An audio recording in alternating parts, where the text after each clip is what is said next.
Today we're going to make this delicious old-fashioned gingerbread snack cake. So let's get started. Now this warm and spicy snack cake is perfect for the holidays, but you're also going to enjoy it all throughout the winter. So let's get right into these ingredients. I've got a little bit of light brown sugar. We've got all-purpose flour, boiling water. We have molasses, and this is just a regular molasses, not a sorghum or a blackstrap molasses. We've got large egg, vanilla extract, a stick of butter, and baking soda, cinnamon, nutmeg, cloves, salt, and of course ginger. To get started, we're going to take this all-purpose flour and we're going to put it in a bowl. We're going to mix our dry ingredients together first. So that includes our all-purpose flour and all of our seasonings. So the cinnamon, the ginger, the nutmeg, the cloves, the salt, and this baking soda as well. And we're just going to mix these ingredients. You can use a fork, you can use a whisk. We're just going to get it nice and incorporated, fluffed up a little bit, and then we're ready to move on to mixing the wet ingredients. So now for those wet ingredients, this recipe starts like a lot of recipes. We're going to cream that butter and sugar together. So there's your light brown sugar, and this is a stick of butter or a half cup of butter. And we're just going to mix those two together until it's nice and creamy. So when the butter and the sugar come together, it's going to look something like that. And then we're going to add our vanilla extract and that large egg. And we'll give it another mix. Now before we add the molasses, we're going to mix it with that 1 cup of boiling water. And what this does is it just thins that molasses out so that it incorporates with the other ingredients more easily, and it adds a lot of moisture to the cake.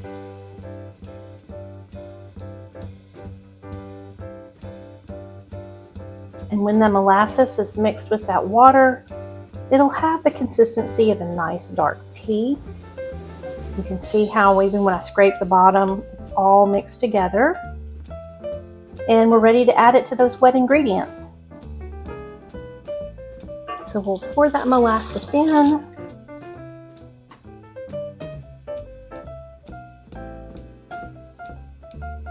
And give it one more good mix. When the sugar has completely melted in the water and molasses mixture, then you're ready to go. You can see there's still little bits of butter that maybe is not incorporated, but that's okay. It'll melt and get into the rest of the cake as it bakes. We're going to take our dry ingredients.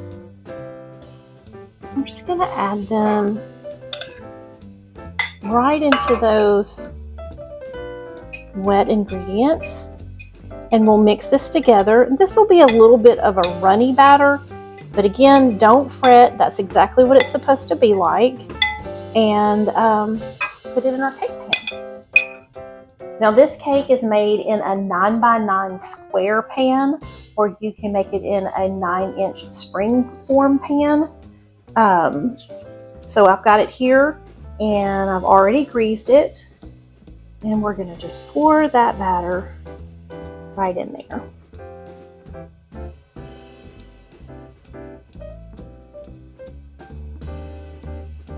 We're going to pop it in a 350 oven for 30 to 40 minutes.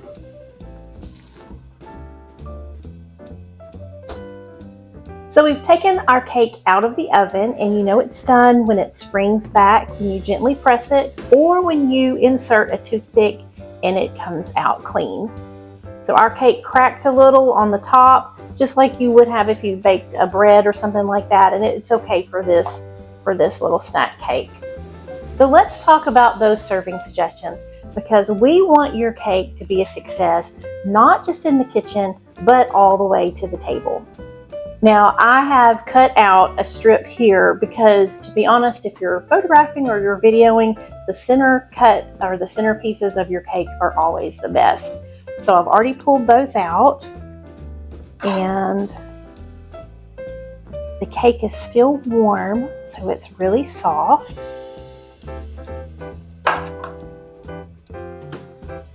And we're just gonna get us a square right here. And look at this cake.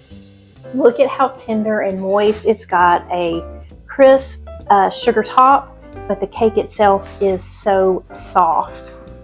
And to serve it, I've got 3 options. We've got a little bit of powdered sugar, we've got sugared cranberries, and we have some lightly sweetened whipped cream.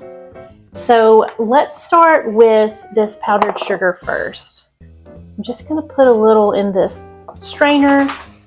We're going to come over the cake and we'll lightly dust it.